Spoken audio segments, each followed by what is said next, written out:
Déjà, c'est une fierté pour nous en tant que Marocains de, voilà, de recevoir de tels séminaires, de telles conférences ici au Maroc, spécialement à Rabat. Voilà, pour nous aussi, c'est une opportunité de voir de gens issus de la CAF, de la FIFA, voilà, pour avoir les dernières mises à jour au niveau des lois, au niveau de notre métier en tant qu'agent.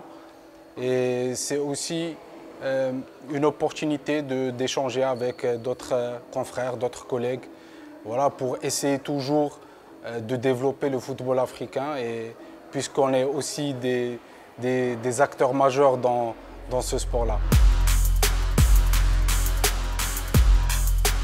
Tout a changé dans le football.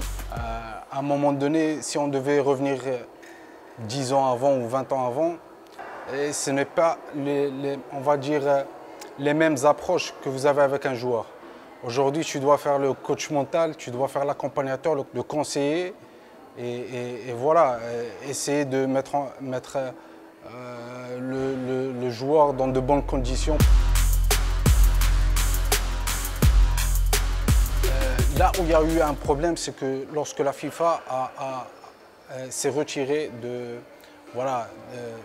d'organiser ou d'encadrer les agents en 2015, je crois, et c'est devenu le rôle de chaque fédération de s'occuper de leur propre agent.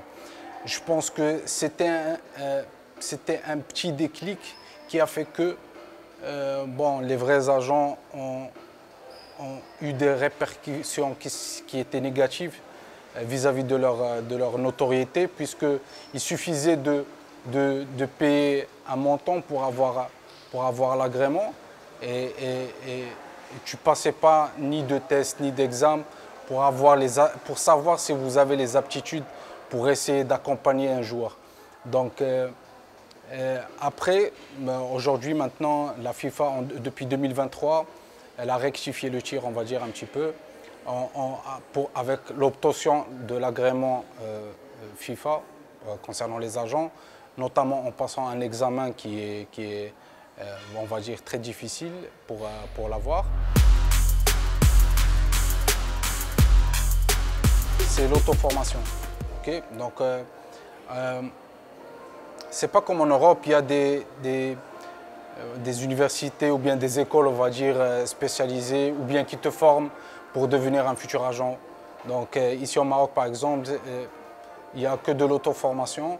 Donc, il y a des règlements de statut des transferts de joueurs, il y a des lois que vous devez apprendre.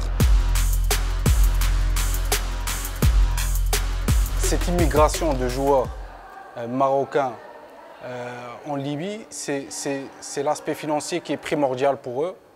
Donc, vu qu'il y a des contraintes au niveau des clubs, des contraintes financières, donc ils préfèrent partir en Libye parce qu'il y a quelques avantages.